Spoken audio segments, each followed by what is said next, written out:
Di barat dunia Islam, di jantung Eropa dan Asia Minor, pernah berdiri sebuah kekhalifahan besar, sebuah kekuatan yang melampaui batas geografis, mengukir namanya dalam sejarah di 3 benua. Dari Balkan yang dingin hingga gurun pasir Arab, dari pesisir Laut Hitam hingga Gerbang Wina, kekhalifahan ini adalah simbol kejayaan, ilmu, dan keadilan. Namanya Ottoman.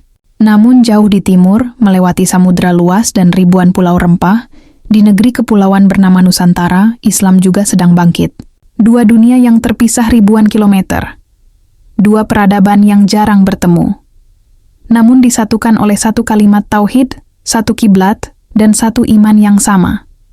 Inilah kisah tentang bagaimana ukhuwah Islamiyah melampaui benua, menyatukan Ottoman dan Nusantara.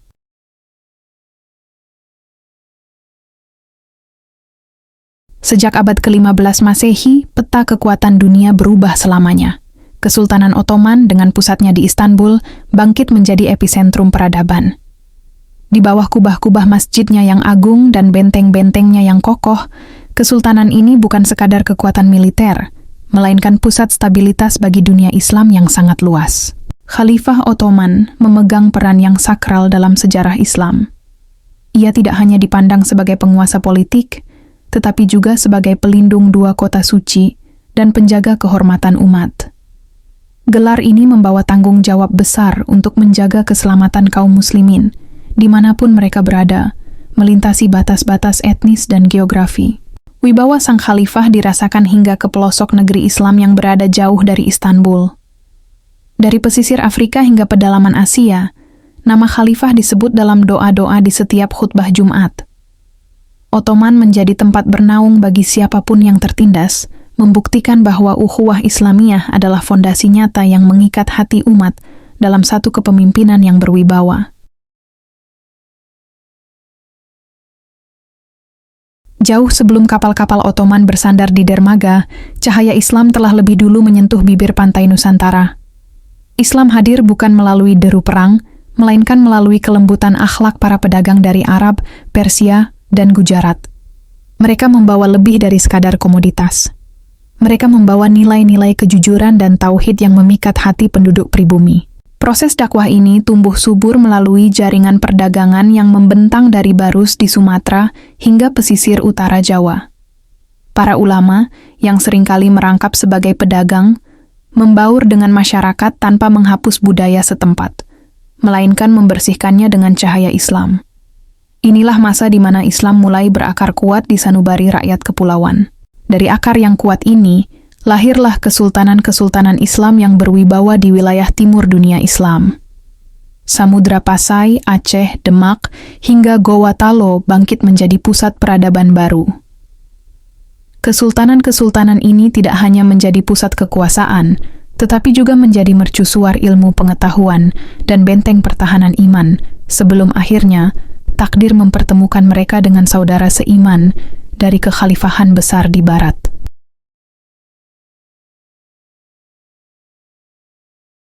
Tahun 1511 menjadi nokta hitam dalam sejarah Nusantara. Jatuhnya Malaka ke tangan Portugis di bawah Alfonso de Albuquerque bukan sekadar pergantian penguasa dagang. Di balik ambisi rempah-rempah, terselip semangat perang salib yang dibawa jauh dari Eropa. Portugis tidak hanya ingin menguasai pelabuhan, mereka ingin memutus urat nadi peradaban Islam di wilayah ini. Dampak dari jatuhnya Malaka dirasakan hingga ke pelosok negeri. Jalur haji, perjalanan suci umat Islam menuju Makkah, kini berada dalam bayang-bayang ancaman kapal-kapal perang Portugis. Banyak jamaah haji yang menjadi korban penyerangan di tengah samudra.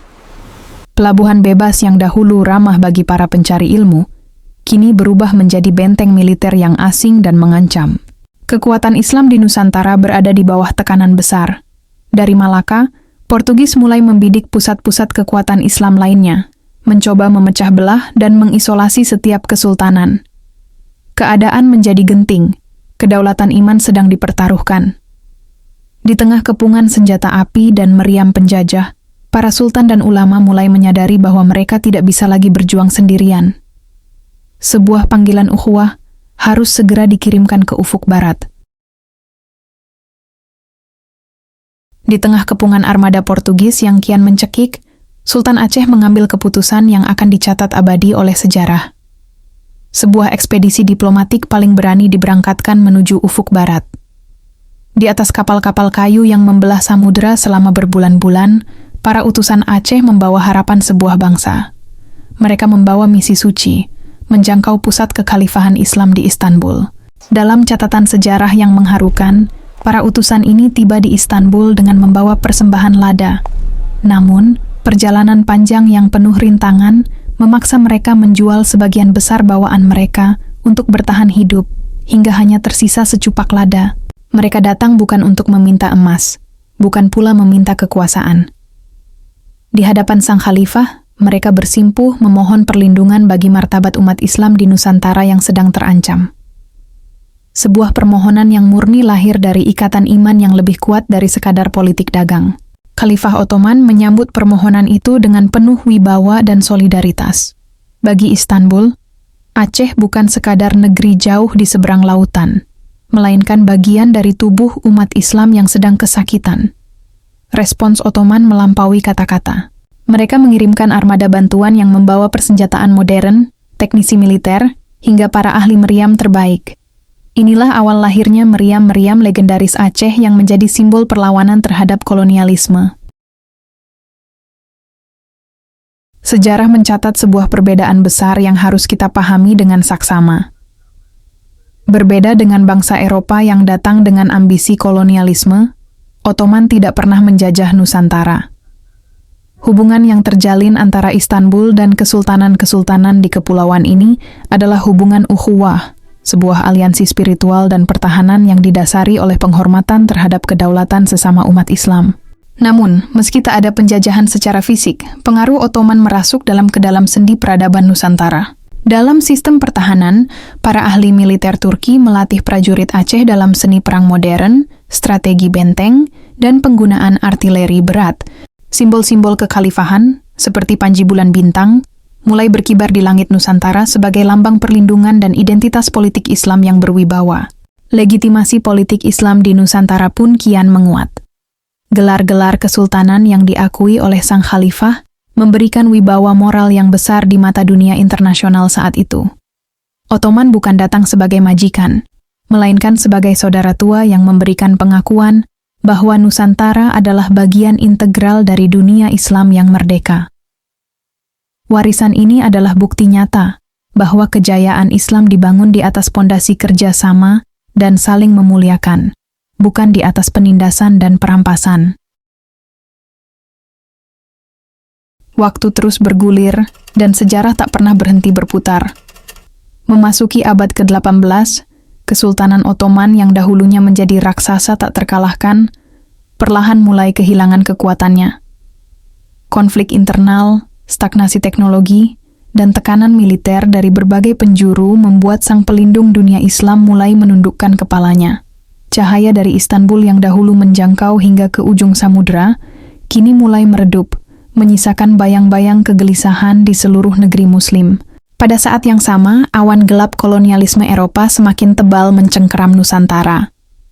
Kekuatan Barat yang baru, dengan mesin-mesin perang yang lebih modern, dan ambisi yang kian haus, mulai merangsek masuk ke jantung kesultanan-kesultanan Islam. Perlawanan rakyat tetap berkobar. Namun tanpa bantuan teknis dan militer dari saudara tua di Barat, posisi Nusantara kian tersudut dalam kepungan penjajah.